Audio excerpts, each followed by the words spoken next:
Everyone, so today I'm going to be doing another 90s nostalgia video, and as you can tell by the title, I'm going to be talking about the Teletubbies.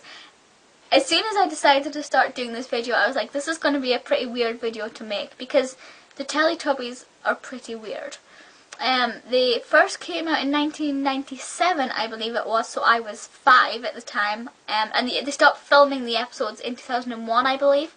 But the episodes are always on TV, they're always on CBeebies, they're always on. You cannot escape the Teletubbies. Toys are still being made, they're still very popular. I loved the Teletubbies when I was younger. I always wanted the Playhouse, which I never got. I don't know why, I'm quite annoyed. But yeah, I loved the Teletubbies. It was created by Anne Wood, who created or co-founded or owns or whatever, Ragdoll Productions. You might recognise the Ragdoll Productions logo. They've done Brum, Rosie and Jim, Toss TV. They also, more recently, did In the Night Garden. So it's quite a well-known production company. And Teletubbies is just one of their fine shows. I'll just go over the Teletubbies individually quickly. So you have Tinky Winky, who is the purple Teletubby with a red bag. And he has a triangle on his point. Then you have Dipsy, who is green. She has a hat, or he has a hat, and he has a dipstick on his head.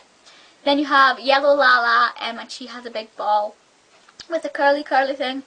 And then you have little Po at the end, who is red with a circle and a scooter. Now, Po is actually played by Poi Fan Lee, who presented CBeebies at one point. I think she still does CBeebies radio, and she was just more recently doing the CBeebies Roadshow with Chris. So she's fantastic. I'm not really sure of the three others who did it, but Poi is a great Po. Now, the Teletubbies do look weird. You know, they're kind of a human shape. You know, they have the right number of arms and the right number of legs and the right number of eyes. The thing on their head is weird. It's like their aerial, which for the TV, which is on their tummy. And I absolutely love the TV. I think it'd be amazing to have a TV actually on you, so you can just turn it on and watch it wherever you are. It'd look a bit weird. Finding clothes to fit around it would be kind of funny. But I really like the idea that these creatures, I don't know if creatures is the right word, but these characters have a tummy on their stomach, which I think is really quite interesting. The things they watch on their stomach is a bit annoying, because obviously they have where they watch, one of them lights up, and then you watch a clip. Generally that clip is of a child showing something. You know, a child could be baking with their mother, or a couple of children could be visiting a farm. So there are all these different little clips and things, and it is educational. You know, if there's two children going to a farm in the tummy clip, it will educate the viewer child on the animal that they're stroking or whatever. Plus it's entertaining for them to watch, and the fact that there's young kids in it as well also allows the younger viewer to relate to the children in the show as well. Because despite what might be in their heads, I don't think many children can relate to the life the Teletubby lives, because of course they live on a big massive field, and they live in the grass house or the hill house or whatever, and they have to slide and they go down and they go in their beds. I think the Tubby house is brilliant. Also there's lots of Tubby things. You have Tubby toast, which is like round with a face on it. Tubby custard. You actually used to get Tubby custard when I was little, which I think was just strawberry flavoured yogurt, I think. And Tubby time, obviously. And Nunu, you have Nunu the Hoover, which used to suck up these splats of custard. Nunu was a very weird character. I don't really know what its significance was, but never mind. Also the bunnies, I used to love the bunnies running around the hill, and the sun, the big sun in the sky. I think she's about 10 now or something, that sun face. So it must be weird to think you're probably one of the most popular faces of a sun, probably in the world. But yeah, the stories are really educational and things. You know, they learn about rain, they learn about clouds and rainbows, and they find things in Tubbyland and things. It's kind of like the Fimbles in the sense that they do find things and learn about it, but it's kind of more, it's less busy than the Fimbles. If you look at the Fimbles set, there are trees going everywhere and all these different things happening at once with the Fimbles. But with the Teletubbies, it's open space. It's just a grassy hill with the sky behind them. And you have a Teletubby and one object, generally speaking. That is all you have with the Teletubbies. There are other little features. You have the crazy lady who serves tea to her teddy bears and things. There's lots of different things, but there's only really one thing in each episode, sometimes two, so it allows the children to focus on one thing at once. The language the Teletubbies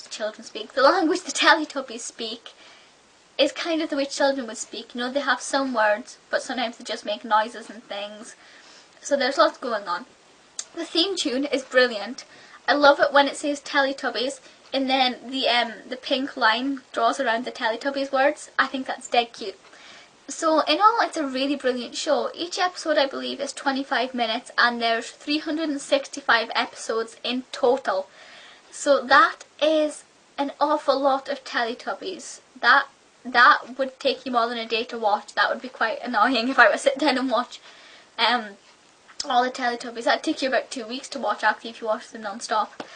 So yeah, the Teletubbies is a really great show. Nowadays, I can't stand it. I cannot sit and watch it. But I know the educational value. I know how much I loved it, how much my siblings loved it when they were a bit younger. CBeebies is basically kind of birthed at 7, but my brother's at 8, and he wasn't watching CBeebies last year. Or he was, but it wasn't really beneficial for him. So I think CBeebies age really does stop at 5. And then the sort of 5 to 7 bracket, they don't really cover it that well. Apart from some shows they do. But the likes of the Teletubbies is obviously for younger children. Like I said, I don't really watch it nowadays. I watch kids' TV, don't get me wrong. I'm a massive big kid. Plus, I watch it to find out things about it. But I'm still in love with the merchandise. I actually want a, you know, the little Teletubbies you get. I don't like the big ones. My sister actually has a Tinky Winky over there. I should have got it down, actually. But I like the little Teletubbies with the squishy stomachs. I love those.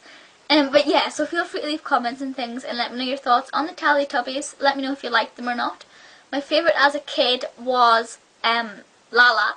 If you are on my Facebook, there's actually a picture of me on Facebook last year with the same Laalaa costume I had on when I was 7.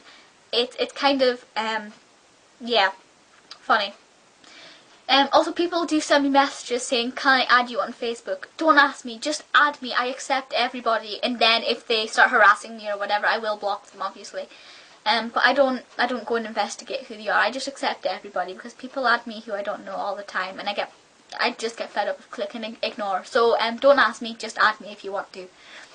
But yeah, feel free to leave questions, comments, requests, things as usual, and until next time, I will see you later. Bye guys.